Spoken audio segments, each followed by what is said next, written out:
Joined now by attorney Harry Roque, former presidential spokesperson of Rodrigo Duterte. Thank you so much for joining us on the programme today. So the impeachment trial began, as you know, of course, with the arrest of Mr. Duterte's key ally, Senator Rodante Marcoleta, just hours prior.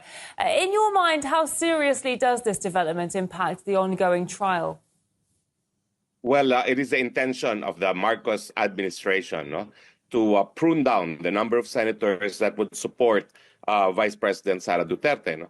Previously, he has intimated that he will send to The Hague another senator, Bato de la Rosa, and he has also sent to jail a senator, Jingo Estrada, and now Rodante Marcoleta. These three are supporters of the Dutertes, and we all know that this is intended to make sure that Sara Duterte is convicted in this impeachment trial and that she is meted the penalty of perpetual disqualification from office to enable the Marcos administration to achieve its goal of remaining in power forever.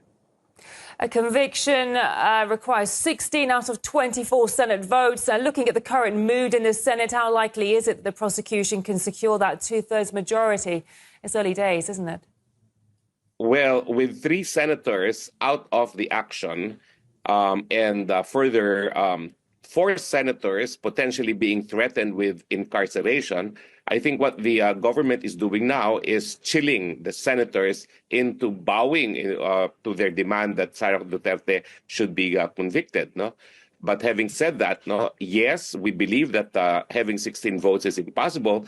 But this current leadership of the Senate at one point in time toyed around with the language of the Constitution and said in electing another Senate president that the basis of the percentage requirement of the Constitution should be the number of senators actually being able to vote.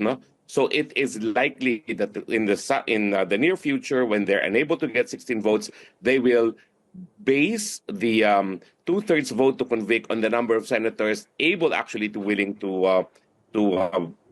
willing to vote, so that the number of votes needed to convict would be reduced, just to achieve the objective of removing Sara Duterte.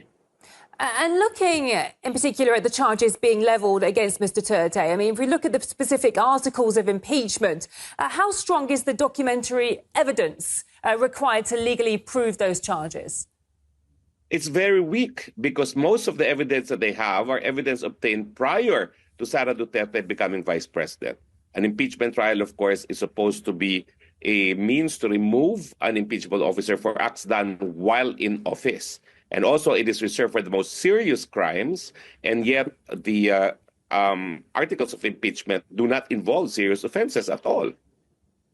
And of course, Mr. Duterte did not make an appearance on day one of the trial. She appeared only through her lawyers. From a legal standpoint, do you think that will have an impact on the trial?